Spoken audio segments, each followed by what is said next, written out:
sur Essai les amis, très heureux de vous retrouver. Aujourd'hui, comme le titre l'indique, Bilout roule en diesel. Et Bilout, il est là avec son Audi A1. Je vous montre la voiture. Salut Bilout. Salut Ludo. Comment tu vas? Bah, bien et toi? Alors ça fait très longtemps qu'on devait se rencontrer, qu'on devait se voir. Et enfin, on se voit. Enfin on se voit. Anthony. Anthony, bonjour. Bonjour. Bienvenue. Merci. Sur Essai Libre également. Merci. Et toi, tu es un peu comme moi, un peu youtubeur. Un petit peu. Un petit peu. Ouais. Un petit peu beaucoup. Un petit peu, ouais. Un petit peu beaucoup parce que ça prend un peu de temps ces affaires, je connais. Ouais. La chaîne c'est Cars et Mecha. D'accord. Donc CARS et Mecha. Ouais. Je fais essentiellement de la mécanique. Donc sur tout type de véhicule. Beaucoup Volkswagen. Ah oui. Volkswagen Audi, ouais. Je suis passionné de Volkswagen Audi du coup. Ça tombe bien. Ouais. Bon alors Valentin. Oui. Valentin, cette voiture.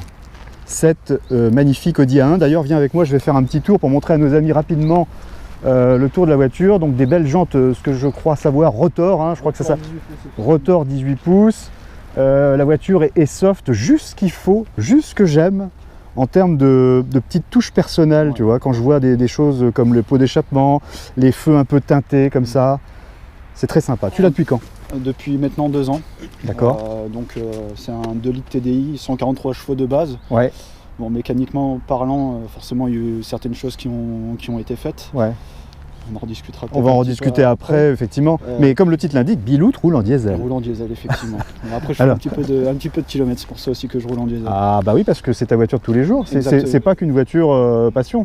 Pas qu'une voiture passion, c'est mon, on va dire mon deuxième travail parce que je suis commercial en assurance, donc j'ai besoin d'un véhicule qui fasse de la borne et qui soit aussi fiable, on va dire. Donc tu pouvais pas rouler en essence là? Non, c'est pas possible. C'est pas possible. Ou du moins peut-être en voiture de week-end, mais c'est pas le projet actuellement. Bon. Donc 2 ans, tu as fait combien de bornes avec déjà là? Parce que si tu es commercial, tu as dû rouler beaucoup. Ouais. Alors je l'ai eu à plus ou moins 60 000 km, ouais. Et maintenant elle en a quasiment 110. Ah oui, d'accord. Donc tu as roulé, effectivement, tu peux avoir un avis objectif sur cette voiture, oui. Tu la connais bien. Oui, je la connais bien. Et puis elle a été travaillée en plus. Ouais, et dans ma préparation, j'y suis pas allé tout de suite d'un coup, si tu veux, j'y suis allé étape par étape. En termes de design, quand tu l'as eu, la voiture, elle avait déjà ses jantes? Oui, elle avait déjà ses jantes Rotor en 18 pouces, effectivement. D'accord. Moi, j'aime beaucoup ces jantes. Elles sont magnifiques. Tu les retrouves beaucoup sur les TTMK2 ouais. Et sur les A5 et les A3. La première A1, c'était 2010, il me semble. C'est bien ça. Donc ça fait quand même 9 ans qu'elle existe et on a eu la toute dernière évolution là. En phase 2, ouais. Il y a peu là. Enfin en phase 2, en génération 2. Ouais. C'est la nouvelle génération. T'en penses quoi toi de la nouvelle génération? J'ai un peu de mal avec l'esthétique extérieure, même avec l'intérieur. T'aimes moins? Ouais, j'aime beaucoup moins. Ah ouais. J'ai pu avoir quelques petits ressentis aussi sur le groupe Facebook Audi A1 Passion. D'accord. Avec quelques petits essais, notamment sur le 2 litres TFSI 200 chevaux. Il y en a qui aiment bien, il y en a d'autres non. Ouais. Ce que je peux vraiment lui reprocher, c'est peut-être avoir un bruit peut-être assez feutré sur ce modèle-là, enfin je veux dire sur ce type de motorisation-là. Il est trop feutré le 2 litres TFSI là-dedans, il a perdu parce qu'il était pas mal le TFSI 200 chevaux. Le 231 chevaux, enfin je veux dire en phase 2, il était bien, enfin la vraie S1, elle était vraiment bien. Ouais. Tandis que là, ils ont vraiment bien travaillé l'extérieur. Enfin moi esthétiquement j'aime pas, mais après bon c'est qu'une question de goût. Ouais, c'est une question de goût, oui. Mais pour avoir effectivement eu l'opportunité de voir un peu en termes de bruit et de sonorité avec l'intérieur, on n'entend quasiment rien. Ah ouais, c'est plus feutré qu'avant. Ouais. Mais par contre, on a le bruit à l'intérieur dans les Ah ouais, mais alors ça, c'est pas pareil. C'est pas pareil. Là, on y perd quelque chose avec ça. Ils aiment bien nous mettre ça à toutes les sauces, mais c'est parce qu'on fait du downsizing et que les moteurs ne font plus de bruit. Ouais. C'est parfois des 3 cylindres qu'on booste dans les enceintes le son, mais c'est dommage. C'est dommage. Et puis après, il y a aussi le second point qui pour moi est vraiment très négatif, c'est le tarif. Le tarif de cette A1. J'ai pu avoir l'opportunité de discuter avec un vendeur de chez Audi. Il me disait c'est pas forcément la voiture en elle-même qui coûte cher. C'est les nouvelles technologies à l'intérieur qui fait que le prix monte en flèche. Il monte en flèche. Et par rapport à un 1 litre TFSI de 116 chevaux de mémoire en 3 cylindres, comparé au 2 litres TFSI, le prix il est quasiment pas, il n'y a pas grand chose de différent. Il n'y a que 5 000 € de différence. C'est les technos qui font toute la différence. C'est dommage, c'est vrai que moi j'aimerais qu'on revienne à des voitures un peu plus simples parfois, qui coûtent moins cher. Il y a un concept à faire, il y a un concept là-dessus. Faisons des voitures simples, efficaces, sans bourrer de technologie, ça ferait des voitures plus abordables. Alors c'est une version S-Line parce qu'il y a le badge si sympathique. je mets une nuance à la version S-Line. C'est une fausse? Non, c'est une vraie. Non, c'est une vraie. C'est une vraie S-Line, mais pour les puristes, il n'y a pas le pack extérieur S-Line. Ah, qu'est-ce qui s'est passé alors? Alors, chez Audi, en fait, si tu veux, la finition S-Line, c'est pas forcément automatiquement avoir tout en S-Line, enfin, surtout sur l'Audi A1. Ouais. Il n'y a pas que forcément le pack extérieur S-Line. Ouais. Tu peux avoir le pack normal, on va dire le pack normal Ambition ou Ambition Luxe, je sais plus exactement. Et après, tu as le pack compétition. Alors moi, ce qui est bizarre, c'est que j'ai les bas de caisse, les bavettes que tu as là, ainsi que le diffuseur arrière en pack compétition. Ouais. Le pare-choc est spécifique, les pare-chocs sont spécifiques, avec un diffuseur. Le diffuseur, tu vois, compétition. Ah ouais. Par contre, ce que je trouve bizarre quand je l'ai eu, c'est que je n'ai pas le béquet compétition. Je cherchais l'erreur, je ne sais pas. Tu ne sais pas comment ça a pu se produire. C'est une béquet normale. Et une sortie de pot, alors c'est quoi? C'est de la Super Sprint? Super Sprint, ouais. Ok. Alors on va voir. Et effectivement, alors, avec Audi, c'est ça qui est quand même fort, c'est que c'est relativement bien calfeutré, on ne voit absolument rien, tu vois, même en se baissant comme ça, c'est fond plat en fait. Il y a un tout petit diffuseur et après c'est fond plat. Fond plat. Fond plat direct. Et la belle sortie de pot. Et alors les feux, c'est toi qui as teinté ça? Oui, à la base. Avec une bombe? Non, c'est pas une bombe, c'est un film plastifié. C'est pas vrai. C'est le film que tu peux mettre effectivement pour teinter les vitres. Mais tu l'as fait, c'est toi qui l'as fait? Non, chez un professionnel. C'est super bien fait, hein. On voit pas que c'est un film. Non, du tout. Mais parce que généralement, tu sais, il y avait on vend des bombes pour teinter un peu les feux. L'avantage c'est que là, il retire le film, les feux sont neufs. Avec la bombe, les feux, tu les rattraperas jamais. Ouais, c'est compliqué. Ouais. Ce qu'on va faire, c'est qu'on va regarder la salle des machines. Le moteur. Le moteur. Bon, tu verras, on dirait que c'est d'origine. Ah. On dirait, mais il s'est passé plein de choses là-dedans. Il s'est passé plein de choses. On aime bien quand il se passe plein de choses. Et puis il y a surtout quelque chose que tu vas apprécier. Double V1. Ah bah attends, bah tu connais, hein, tu connais tous les gimmicks des C-Libre. Hein. Le double V1, le Saint V1, voilà, magnifique. Bon, très bien. Et ouais, c'est une petite voiture, mais pour autant, petite voiture, mais un compartiment qui est relativement impressionnant quand même. Oui. Et là, c'est un TDI 143 chevaux. 143 chevaux, 2 litres TDI, ouais. 2 litres TDI qui est déjà relativement performant quand même. Oui, 0 à 100 est annoncé en 8 secondes 2. Bon, bah voilà, et puis plus de 210 km/h, c'est 217 je crois, de VMAX. C'est déjà pas mal sur une petite voiture comme ça, 143 chevaux, c'est plus que bien. Et alors, effectivement, quand on le regarde comme ça, eh ben, on ne voit rien. On ne voit strictement rien. Il est totalement d'origine ce moteur. Ah oui.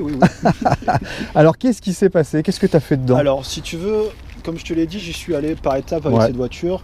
Une fois que je l'ai eu, j'ai commencé par une simple reprogrammation moteur. La carto. La cartographie pure et dure. D'accord. Je suis passé sur le banc, j'ai annoncé 189 chevaux pour à peu près 420 Nm de couple. Pas mal.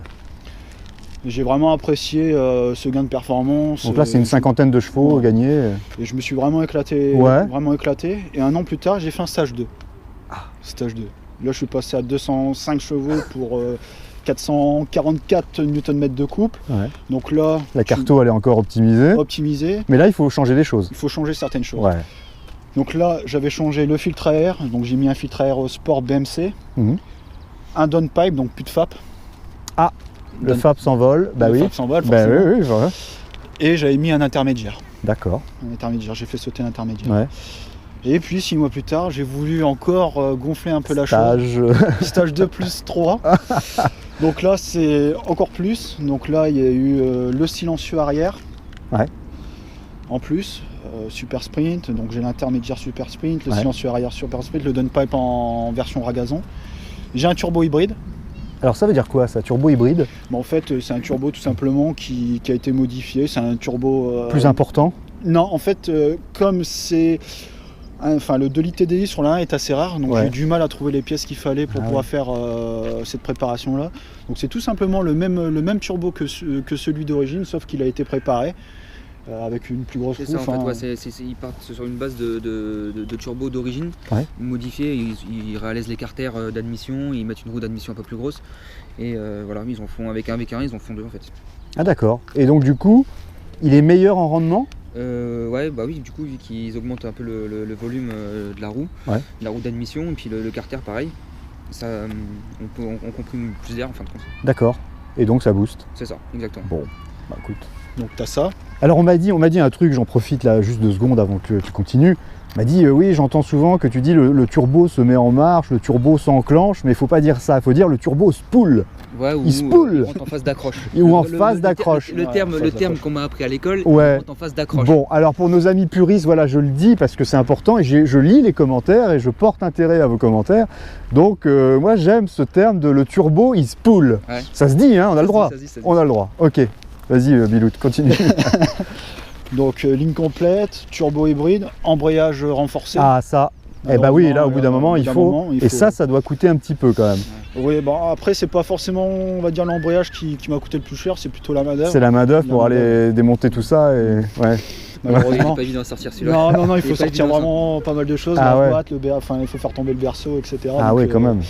Donc il y a ça, et après tu as aussi l'échangeur gros volume Borg-Warner que tu ne vois pas forcément. Ah c'est génial parce qu'on voit rien. Mais c'est parce qu'il est noir, mon ami. Ah. Il est noir, mais si tu commences à mettre la caméra, tu vois le... Alors attends, regardez, je vais essayer de mettre là. Ah oui, on voit que là, il est juste là au bord. Et effectivement, c'est bien masqué, ouais, c'est noir. Parce que celui d'origine doit être tout fin et en alu, tout petit en alu. Et là, ça respire, là. Faut que ça respire tout ça. 240 chevaux pour 536 Nm. Donc au final, quand on est au stage 3, 240 chevaux alors qu'elle en faisait 143 à la base. Hein. C'est plus de 100 chevaux de différence. Ouais. C'est énorme. Et je suis sur une cartographie assez soft parce que logiquement la préparation que j'ai peut sortir 260 chevaux pour 550. Ah, tu veux dire qu'on pourrait encore aller plus loin? Le max du max c'est 260? 260 dessus. Ben, ce moteur TDI, alors n'en déplaise aux rageux, hein, parce que là, je le dis à la caméra, forcément, Bilout roule en diesel, on va en voir quelques commentaires pas toujours sympathiques sur le diesel. Mais moi, sur Essai Libre, je prône l'ouverture et le fait de montrer tout type de voiture et tout type de motorisation. Moi, je dis que ce TDI, c'est un excellent moteur. C'est un très élastique. Et fiable, agréable. Bon. Après j'ai préparé un petit peu aussi le châssis, j'ai fait remonter un petit peu, j'ai mis des ressorts courts. Alors regardons parce que effectivement, elle est rabaissée par rapport à la normale. Effectivement, on voit qu'il n'y a pas beaucoup de garde au sol. Là on est sur moins 3 cm. Ouais. Ensuite, forcément, j'ai mis des plaquettes et disques EBC Break en yellow stuff qui sont prévus pour la route mais aussi pour la piste.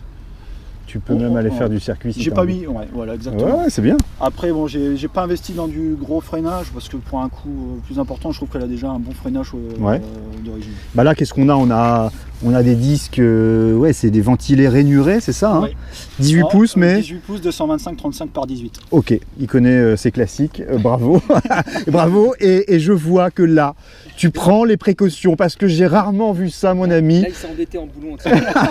Il s'est endetté en boulon anti-vol. J'ai rarement vu autant de boulons anti-vol. 3 sur 5. Tu minimises les chances du cambrioleur. Oui, bah si tu veux. Et tu fais bien. Tu retrouves un bon matin, pour un coup, tu laisses la voiture dormir dehors. Ah la vache. Un voleur qui prend tes jantes. Tu l'as retrouvé sur cale? Sur cale. Essence, on va dire à puissance équivalente. On va plus tourner entre 8 et 10 litres. Là, je suis à 6,5 litres de moyenne. Oui, voilà. Alors, aujourd'hui, le prix entre l'essence et le diesel se rapproche. Même que le diesel, parfois, peut être même plus cher que de l'essence. Les temps changent. Mais au-delà de ça, ces moteurs consomment quand même moins que de l'essence. Et c'est agréable de ne pas toujours passer à la pompe. C'est exact. Et au-delà de ça, l'agrément, il est quand même énorme. Je le sais, j'ai un TDI, donc je peux en parler aussi. Et j'en parlerai dans une autre vidéo. Et non, avoir un diesel, ça n'est pas forcément sale, c'est plutôt agréable à conduire. Après, en termes de pollution, un diesel pollue comme un moteur essence. Alors, c'est sûr qu'il y a... C'est pas le même type de pollution, mais ça pollue aussi, comme l'essence. Voilà, il y a tout. Je pars du principe, je pense que c'est un débat sans fin. C'est un débat sans fin, et on ne rentre pas dans ce débat pour partager la passion avec une voiture de tous les jours où il te fallait un véhicule diesel. Parce que il y a de l'intérêt. Je ne comprends pas d'ailleurs pourquoi ce revirement en France, quand même j'en profite tant que je suis là, à dire ce revirement en France, on a promu les motorisations diesel, mais à 200% pendant X années. Et là, d'un seul coup, depuis quelques temps, on dit oh, mais le diesel, mais c'est une horreur. On te bannit parce que tu es un diesel. Sur Essai Libre, on en montre aussi des TDI. Voilà les amis, c'est dit. Je veux dire qu'en termes de performance, ça donne quoi aujourd'hui? Tu le sais concrètement? En 0 à 100 et en VMAX? En 0 à 100, j'ai jamais testé parce que c'est pas vraiment fait pour, mais non. Vitesse max... que le diesel, ça booste quand même avec le turbo. Ça booste pas mal. Parce que tu es à 8 secondes d'origine, tu dois descendre à 7, 6, 7 6 secondes, c'est sûr et certain. C'est sûr et certain, 6 secondes, c'est sûr et certain. Alors voilà, regardez, moi je vais mettre mes pantoufles hein, pour rentrer. Et ben voilà, on est chez Audi, donc ça mousse. Ça mousse hein, la qualité Audi. T'as dû mousser, par contre, bon, t'as quand même des petites finitions au niveau des haut-parleurs, tu vois, où là on est plus sur du plastique dur. Oui, oui, bien sûr, mais même dans les contreportes, alors les contreportes... C'est entre les deux. Ouais, on est entre les deux. Je pense même que tu vois la dernière version de la 1 est moins de bonne facture que celle-ci. Ouais, je pense. De mémoire. Moi, ça m'avait choqué quand j'avais été la voir au salon de l'auto sur Paris. Les plastiques m'ont vraiment choqué dans les contreports de la nouvelle A1, pas ici. Ici, certes, c'est du plastique dur, mais tu vois, le grain et le brillant, il est important aussi. Hein. Et alors, à l'époque, en 2012, moi, j'aimais ça, tu vois. Ouais. Parce que quand tu n'avais pas envie d'avoir ton écran, eh ben, tu faisais ça, et c'était bien. C'est vrai, mais non, sur les t'as pas le choix. Non, t'as plus le choix. T'as plus le choix, et notamment chez Mercedes, enfin, je l'ai dit souvent sur cette chaîne et dans des reportages, où tu as l'écran qui est là, qui est imposant, qui t'agresse presque, et qui te permet de moins voir la route. Bon. Moi j'aimais ça. Puis je trouve que les anciens écrans, on va dire, parce que c'est pas vraiment un écran, on va dire HD, il agresse moins à l'œil que les nouveaux. Ouais, tout à fait. Si tu peux la montrer, la clé. La clé, moi, sur mon Audi A6 qui est de 2006, j'ai la même clé en fait. Tu vois, ils ont fait un dessin de clé qui était je trouve encore très joli.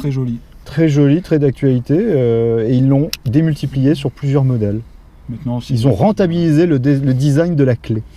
qui est quand même important, hein, cela dit, la clé fait partie intégrante de la voiture. Je suis d'accord avec toi. Bah, qu'est-ce qu'il nous reste à faire, Bilout? Là, il faut qu'on... on va aller partager un petit peu sur la route ensemble pour voir un petit peu ce que ça donne. On va y aller de ce pas. Hein. On y va. On y va.